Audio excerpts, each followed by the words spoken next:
that, let's also talk about AB InBev and, Kartikeya Sharma from the company has been appointed as the president for South Asia business. Let's talk about their market share outlook amid competition, which is only growing in the non-alcoholic beer category, business expansion, etc. Kartikeya, thanks so much for joining in. You've recently, been appointed as the president of South Asia operations. Tell us, what's the first agenda for you? Budweiser, as we understand, is one of the biggest brands in the world. What's your market share in India, and how is it that you plan to take it forward?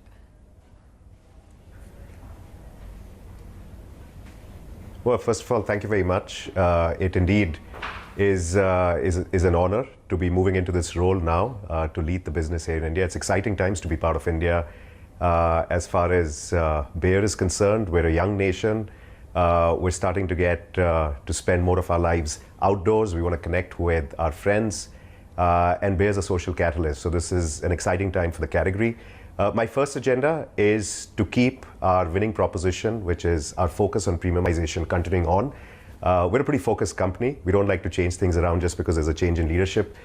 We believe we've got our strategy right here in India, which is to focus on consumers who have the aspiration to engage with products that are not just of the highest quality, but also one that connect with them at their level of values. And Budweiser sort of embodies that, as do our brands like Corona, Stella Artois, and Hoegaarden. So we're excited that our strategy is right, and I want to continue to keep the momentum moving in the right direction and the right pace. So how is it that you are viewing the competition in India? I mean, we understand it's an oligopolistic market, and the CCI has time and again had to step in against the price control and cartelization as well. How is it that you're managing all these nitty-gritties?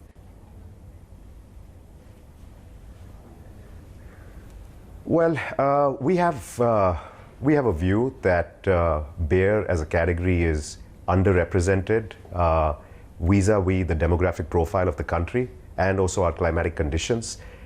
Similar demographic profile and climatic conditions elsewhere would have possibly led to the share of alcohol being more skewed in the favor of beer.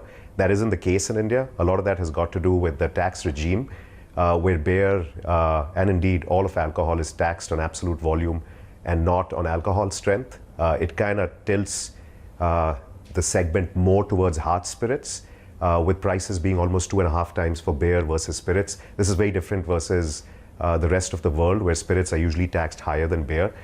So our view as a category is to continue to offer very good products that can bring consumers in, really drive penetration and reach across not just urban centers, but also tier 2 and tier 3 towns.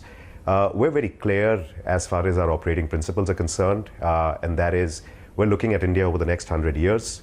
We do have a marketplace that hasn't seen beer necessarily get represented with a lot of the multinationals till very recently. Now, with a lot of the companies starting to look at the India opportunity, we think a natural consequence of this would be every time this competition is actually good for the growth of a category.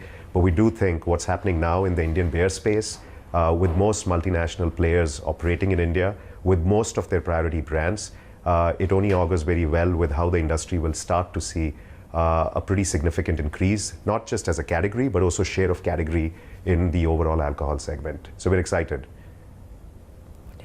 Okay. All right.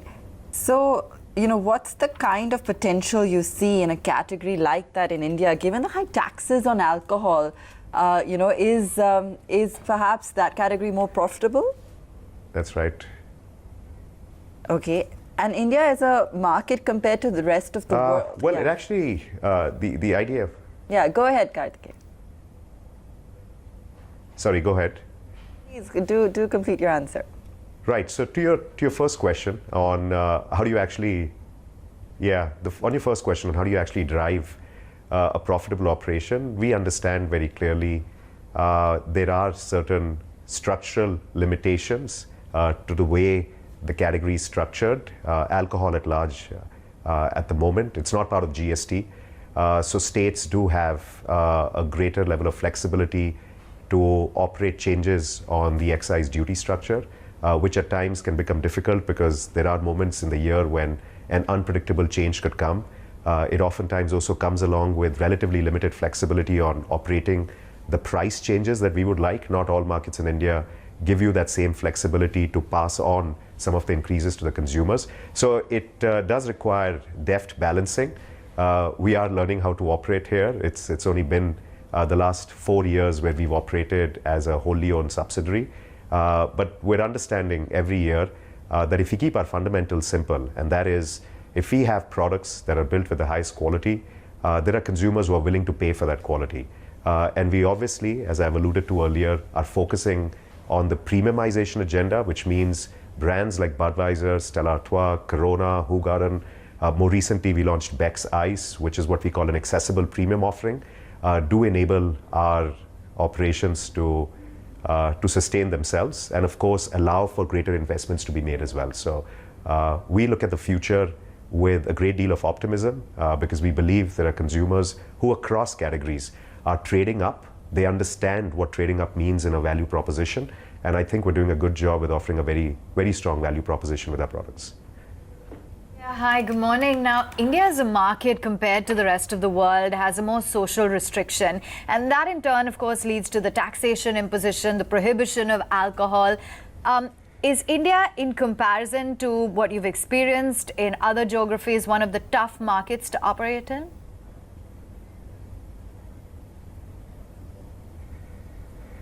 India is having grown up here. I obviously am a little more sensitive to the local idiosyncrasies that make us such a special country. But I wouldn't say India is any more or less challenging than countries in the more emerging state of their economies. The government in most of these emerging economies tries to do a good balancing act between looking after the local population and citizens and their well-being at large. They also have to do a balancing act with taking over, with at least trying to keep the budget in a good, healthy state. And at times, during these transitionary moments in the economy, certain categories tend to bear the brunt of sometimes more erratic duty increases. I think we tend to see that with alcohol in India, in particular also because this is still very much a state oversight matter.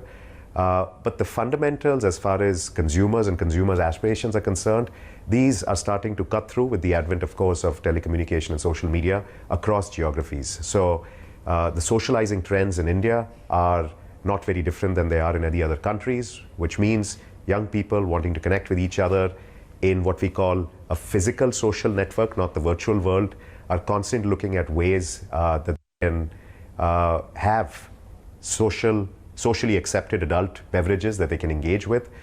We believe with our portfolio over the last 4 or 5 years has seen a fairly strong expansion to meet the many different needs of what is a very heterogeneous consumer base. More recently, we've launched our non-alcoholic category, with the first one being Budweiser 0.0. It's certainly not the last of them. We do intend to see how we can continue to grow this portfolio as well, because again, needs are starting to expand and there are consumers who are starting to get very discerning about their needs being fulfilled. So whether there's a consumer who's looking at consuming alcohol on a certain occasion, but the same consumer wants a non-alcoholic appropriate occasion to be served with another product, we believe today Budweiser 0.0 can do that. There are also consumers who don't endorse alcohol at all. We also think these young adult consumers do have now choices as well, which makes our mission to bring people together and be very inclusive that much more possible, because we have a basket of products that are enabling us to do that. So again, 0.0 is something we're excited with because the response has been very positive. All right. Thanks so much for joining us then this morning and taking us through some of the recent developments, Kartikeya. Good chatting with you. Okay. Let's take a very quick break. It's our pleasure. Thank you very much. Thank you.